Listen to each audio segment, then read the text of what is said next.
Audio Jungle.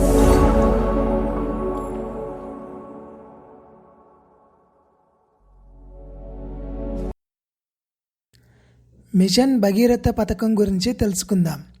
Machine Bhagiratha Telangana ప్రభుత్వం చేపట్టిన కార్యక్రమం. తెలంగాణ రాష్ట్రంలోని ప్రతి ఇంటికి రక్షిత మంచినీటిని అందించాలనే ఉద్దేశంతో 43,791 కోట్ల బడ్జెట్తో తెలంగాణ ప్రభుత్వం ఈ మిషన్ భగీరథను ప్రారంభించింది.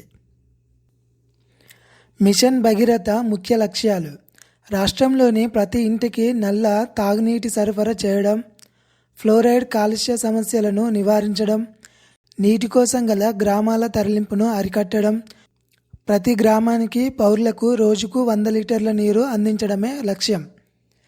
పట్టణాల్లో రోజుకు 135 లీటర్ల నీరు సరఫరా చేయడం మిషన్ భగీరథ యొక్క లక్ష్యం.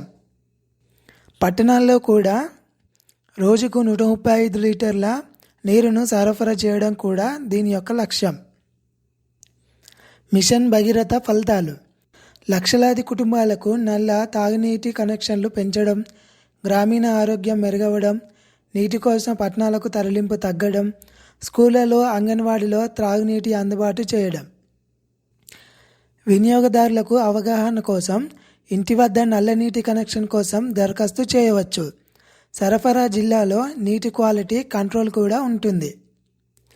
నీటి నిల్వ కోసం రిజర్వాయర్లు, ఓవర్ హెడ్ ట్యాంకులు నిర్మించబడ్డాయి.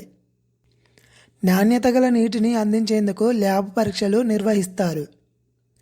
ఈ పథకం వలన కాలుష్య సంబంధిత వ్యాధులు తగ్గుతాయి.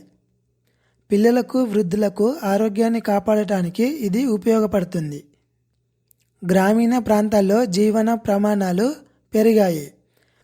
స్కూళ్ళు, ఆసుపత్రుల్లో కూడా నీటి కనెక్షన్లు ఇచ్చారు. నీటి కొరత ఉన్న ప్రాంతానికి ప్రాధాన్యత ఇచ్చారు. మీకు ఈ వీడియో నచ్చితే లైక్ చేయండి. మరికొన్ని వీడియోస్ కోసం సబ్స్క్రైబ్ చేయండి.